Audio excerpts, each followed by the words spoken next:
आपण विसरलो ना, म्हणून आपल्याला भगवंत आपली जागा दाखवण्यासाठी या सुंदर सुंदर छोट्या छोट्या कथा आणि छोटे छोटे अवतार घेत आहेत. जसं की भगवान हरी महादेवांनी किती अवतार घेतलेत माहितीये का? तुम्ही शिव महापुराण कथा ऐकतात ना, भगवान महादेवांचे अवतार बघा. महाकाल, तारक, भुवनेश, षोडेश, भैरव, छिन्नमस्तक, धूम्रवाल, बगलामुख, मातंग, कमल, हे 10 अवतार भगवंताचे. त्याच्यानंतर त्यांचे रुद्र अवतार बघा, 11 रुद्र अवतार सांगितले गेले. कपाली, पिंगल, भीम, विरूपाक्ष, विलोहित, शास्त, अजपाद, अपिबुर्ध, शंभू, चंड, भाव. आणि भगवंताचे अंश अवतार काय आहेत हे जर विचारलं गेलं तर महाराज अंश अवतार आहे. प्रथम अवतार सती मातेला ज्या वेळी मारल्या गेलं, त्यांचं संपूर्ण शरीराची राख झाली, त्यावेळेस त्यांनी प्रथम अवतार घेतला, तो म्हणजे वीरभद्र अंश अवतार. त्यांच्या शरीरातून ज्याची निर्मिती झाली तो अंश अवतार म्हणजे वीरभद्र अवतार. नंतर दुसरा अवतार पिपलाद अवतार, तिसरा अवतार आहे नंदी अवतार, नंतर आहे भैरव अवतार, नंतर आहे अश्वत्थामा अवतार, त्याच्यानंतर शरभ अवतार, गृहपती, ऋषी दुर्वासा, हनुमानजी, वृषभ, यतीनाथ, कृष्णदर्शन, अवधूत, भिक्षु वीर्य, सुरेश्वर, कीरत, ब्रह्मचारी अवतार, सुनट नर्तक अवतार आणि यक्ष अवतार. आपल्याला माहिती आहेत काही त्यांचेच अवतार आहेत म्हणून? नाही, आम्ही फक्त कथा ऐकतो. शिव महापुराण असेल, रामायण असेल, भागवत कथा असेल तर फक्त आम्हाला उपाय पाहिजेत की आम्हाला सुख लाभलं पाहिजे म्हणून. पण त्या भगवंतांनी त्यांचं जीवन वर्णन या कथेच्या माध्यमातून सांगितलं, ते दुःख कधी ऐकण्याची आम्हाला आवश्यकता नाही का? कारण की आम्हाला फक्त सुखाची अभिलाषा आहे. हे एवढे अवतार भगवंतांनी घेतले, हे कुणासाठी घेतले? फक्त एकमेकांचं सहाय्य करू म्हणून, की या कलियुगामध्ये आपल्या लेकरांना जी दुःख होणार आहे त्या दुःखाची सावट त्यांच्यावर दूर जायला नको म्हणून.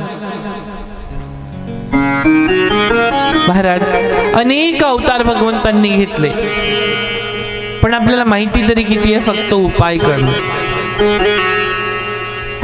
आणि आपण या सगळ्या गोष्टींना जर विसरायचं म्हटलं ना तर आपण फक्त पैसा कमवू शकतो, भगवंताची भक्ती आणि त्याचं प्रेम मात्र आपण विसरतो. महिला मंडळ असतील, पुरुष मंडळी असेल, कुणीही असेल, राम तुम क्यों मुझे छूकर गुजरे, राम तुम क्यों मुझे छूकर गुजरे, तोड़कर क्यों मुझे पत्थर से निकाला तुमने,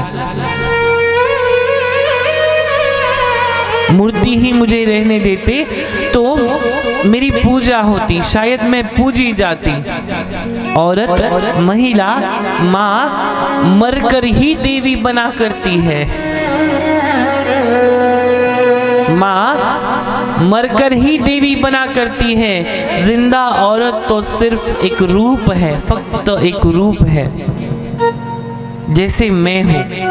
एक औरत अहिल्या कह रही है प्रभु श्री राम से, राम मुझे मूर्ति रहने देते तो बहुत अच्छा होता, मुझको इस शरीर से, इस रूप से आजाद करो, ऐसी दुनिया में मेरी रूह को आबाद करो, जिसमें घूरे ना कोई इंद्र की आंखें मुझको, जिसमें घूरे ना कोई इंद्र की आंखें मुझको, जिसमें फिर से कोई गौतम मुझको श्रापित ना करे, मेरी मर्जी के बिना मुझ पर किसी की हुकूमत ना चले, फिर कोई मर्द मुझे देवी से औरत ना करे, और औरत बनाकर मेरा वस्त्र हरण करके मेरा बलात्कार ना करे.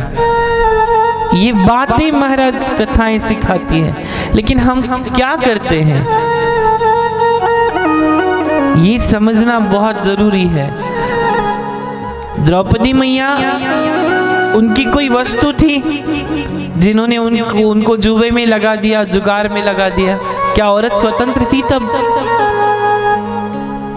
सीता मैया अपने जीवन के आखिरी श्वास तक प्रभु श्री राम के लिए लड़ती रही कि वो मुझे मिल जाए, लेकिन परंतु कर्माची गाठ आहे माय बाप, ती सुटत नाही. आणि जर सुटली असती तर मग इथे भोग भोगण्यासाठी आणि पाप धुण्यासाठी जे गंगेचे किनारे आहेत ना ते भरले नसते, ते खाली राहिले असते.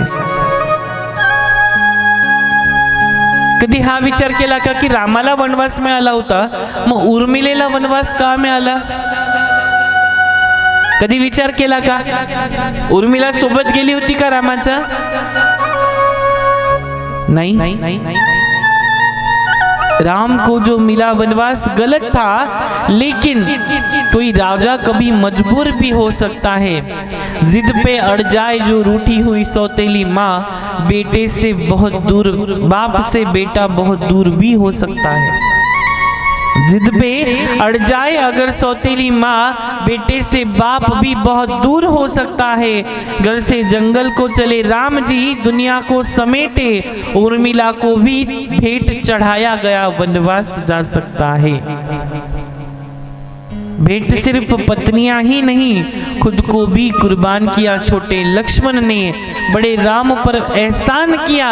राम राजा थे, भगवान थे, इंसान भी थे, उर्मिला के भाव से मगर अनजान थे। उर्मिलेलाही 14 वर्षाचा वनवासच मिळालेला होता। अशा अनेक सुंदर सुंदर छोट्या छोट्या कथा आहेत की ज्याच्यातून आपल्याला काहीतरी बोध घेता येईल, पण आपण घेत नाही। महफिलों में मेरी चल रही थी कत्ल की तैयारियां, महफिलों में चल रही थी मेरी कत्ल की तैयारियां, और हम पहुंचे तो बोले वाह बड़ी लंबी उम्र है आपकी, इसीलिए कहते अपनों से ज्यादा खून के रिश्तों पर भरोसा ना करो।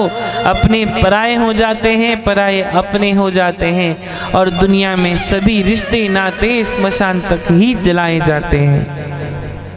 कधी कधी ना विचार करा महाराज की आपण कुणासाठी जगतोय, कुणासाठी एवढी धडपड। आणि श्रीमद भागवत कथा असेल, शिवमहापुराण कथा असेल, देवी भागवत कथा असेल, 18 पुराणांची कुठलीही कथा असेल, तर त्यात भगवंत हेच सांगताय की तुम्हाला कसं जीवन जगायचंय।